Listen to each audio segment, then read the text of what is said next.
বন্ধুরা, আজকে আমি চিনেবাদামের লাড্ডু বানিয়ে দেখাবো। লাড্ডু তো আমরা অনেক রকমের খেয়েছি, মিহিদানার লাড্ডু, বোঁদের লাড্ডু, মতিচুরের লাড্ডু, আরও অনেক রকমের। কিন্তু এই বাদামের লাড্ডু খেতে কিন্তু অসাধারণ হয়। এর জন্য আমি প্রথমেই 300 গ্রাম রোস্টেড চিনেবাদাম নিয়েছি। এখান থেকে কিছুটা পরিমাণ বাদাম প্রথমেই তুলে রাখছি, আর এই বাদামগুলো একটা মিক্সি জারে নিয়ে নিচ্ছি। আর নিচ্ছি দুটো বড় এলাচ, গুঁড়ো করে নেব।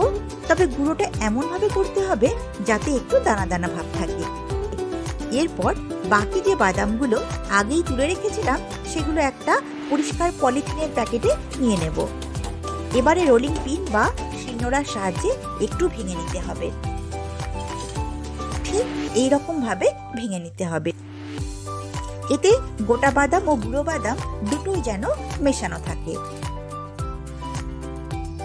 এরপর গ্যাসে কড়া বসিয়ে নিচ্ছি।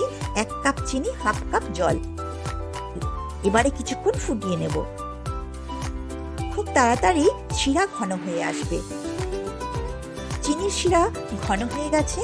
এখন মিক্সিতে গুঁড়ো করা বাদাম দিয়ে দেব, আর দেব 2 টেবিল চামচ মিল্ক পাউডার, 1 পিঞ্চ লবণ। ভালোভাবে নেড়ে চেড়ে মিশিয়ে নাড়াচাড়া করতে থাকবো।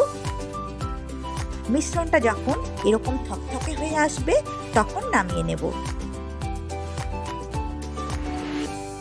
হালকা গরম থাকতে থাকতে 1 চামচ করে বাদামের মিশ্রণ ভেঙে নেওয়া বাদামে নিয়ে নেব। তারপর এইভাবে লাড্ডু বানিয়ে নেব। প্রথম অবস্থায় এইরকম নরম থাকবে, ভেঙেও যাবে, কিন্তু ঠান্ডা হয়ে গেলে শক্ত হয়ে যাবে। এইভাবে চেপে চেপে মুঠি করে লাড্ডুগুলো বানিয়ে নিতে হবে। এটা রেডি হয়ে গেছে। এইভাবে সবগুলো লাড্ডু বানিয়ে নেব।